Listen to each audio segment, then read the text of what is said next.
नमस्कार, मी भाग्यश्री आणि आपल्या या यूट्यूब चॅनलवर तुम्हा सर्वांचं खूप खूप स्वागत आहे। तर आज मी तुम्हाला ना सध्या ट्रेंडिंग मध्ये असलेली खूप मॅट रांगोळी जी सध्या खूप ट्रेंडिंग मध्ये आहे ती कशी बनवायची आणि त्यासाठी पहिल्यांदा काय काय साहित्य लागणार आहे हे मी तुम्हाला आज सांगणार आहे या व्हिडिओमधून। आणि पुढच्या व्हिडिओमध्ये तुम्हाला ही कशी बनवायची ते दाखवणार आहे। तर ही रांगोळी बनवण्यासाठी सगळ्यात महत्त्वाची म्हणजे फर उलन असते। हे पहा अशी, तर वेगवेगळ्या कलर मध्ये येते, तुम्हाला पाहिजे तर कलर यूज करून तुम्ही ही रांगोळी बनवू शकता।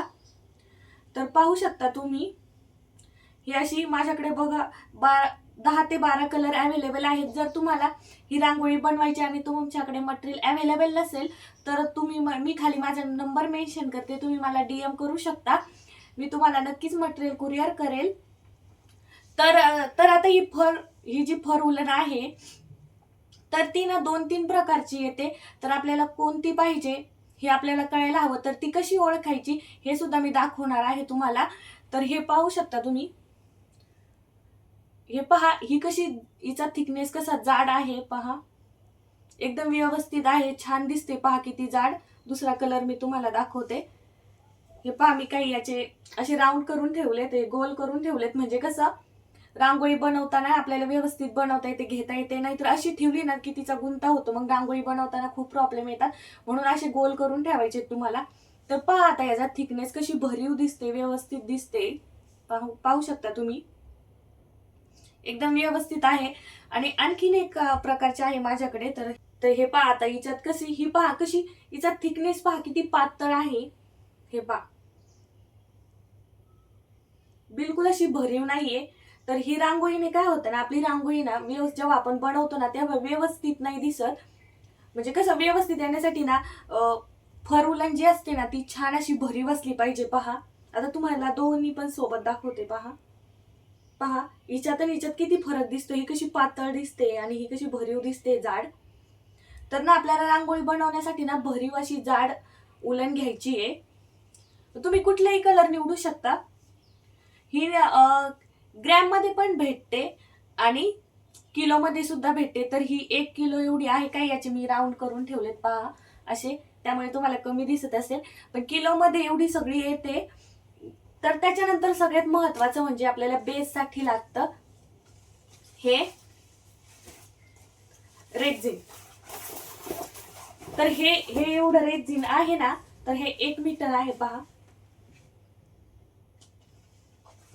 तर हे मीटरवर भेटतं। तुम्हाला याची प्राइस वगैरे पाहिजे असेल तर मला डीएम करायचा आहे तुम्ही, मी माझा नंबर मेन्शन करणार आहे। तर पहा आता हे कसं, पहा किती सॉफ्ट आहे, हे पहा तुम्ही याची कशी पण घडी करू शकता।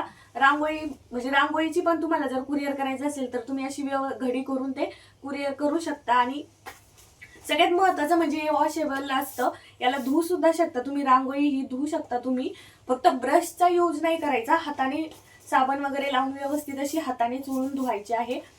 तर आता सगळ्यात महत्त्वाचा तुम्हाला पडलेला प्रश्न म्हणजे ही रांगोळी कोणत्या बाजूने बनवायची।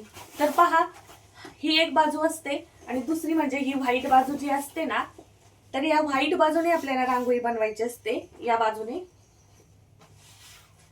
तर हे जे रेक्झिन आहे ना याची हाय क्वालिटी आहे, काही म्हणजे काही ते बॅनर असतात त्याच्यावर सुद्धा बनवतात ही रांगोळी, पण ती त्यावर ना व्यवस्थित, म्हणजे तुम्ही घरी जर बनवत असाल तर बनवू शकता, ट्राय करून पाहू शकता।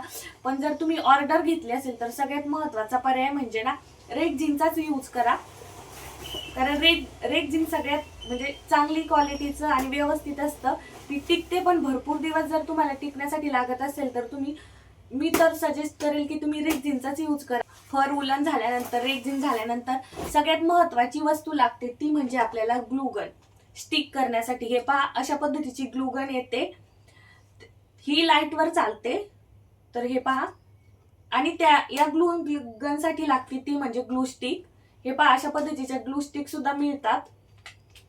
तर इथून हे पहा या मशीनला इथे होल असतं, ते त्यातून ही ग्लू स्टिक इथे आतमध्ये घालायची असते, त्याच्यानंतर ती आपोआप पुढे पुढे सरकत जाते जशी जशी संपत जाईल तशी।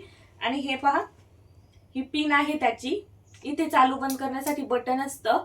तर या पद्धतीची ग्लूगन मशीन तुम्हाला घ्यायची आहे, ही रांगोळी बनवण्यासाठी.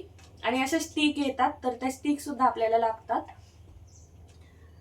त्यानंतर ही चांगल्या क्वालिटीची घ्यायची, म्हणजे कशी व्यवस्थित भरपूर दिवस टिकते. त्यानंतर सगळ्यात महत्वाचं ते म्हणजे कार्बन पेपर लागतो अशा पद्धतीचा. यात छोटे मोठे कार्बन पेपर येतात, तर आता माझ्याकडे मोठा नाहीये तर छोटा. तर हा येलो कलरचा आहे, ब्लॅक ब्ल्यू या कलर मध्ये सुद्धा येतात. तर अशा पद्धतीचा कार्बन पेपर सुद्धा तुम्हाला ही रांगोळी बनवण्यासाठी लागणार आहे. तर एखाद्या म्हणजे दुसऱ्या एखाद्या कागदावर तुम्ही रांगोळी ड्रॉ करायची आहे.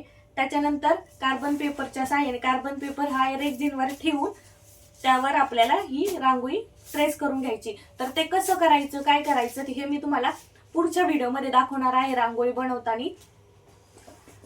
तर आता ही रांगोळी बनवल्यानंतर सेल करण्यासाठी तुम्ही याची प्राइस कशी ठरवायची, तर तुम्हाला तर रेक्झिन कितीला मिळालं, त्याच्यानंतर ही उलन कशी ग्रॅमने तुम्ही घेतलीये, तुम्हाला किती या ग्लू स्टिकचा यूज झाला ही रांगोळी बनवण्यासाठी, या सगळ्यांचा हे करून प्लस तुमची मेहनत प्लस करून तुम्ही या रांगोळीची प्राइस ठरवायची आहे. तर आणि मग सेल करायची आहे. तर आजचा हा व्हिडिओ तुम्हाला कसा वाटला मला कमेंट्स करून नक्की सांगा. व्हिडिओ आवडल्यास लाईक, शेअर आणि कमेंट सुद्धा करा. तर आता पुढचा व्हिडिओ आपण ही रांगोळी बनवताना दाखवणार आहे मी तुम्हाला. तर चला असेच पुढच्या व्हिडिओमध्ये भेटूया. आता रांगोळी कशी बनवायची ते. तर धन्यवाद.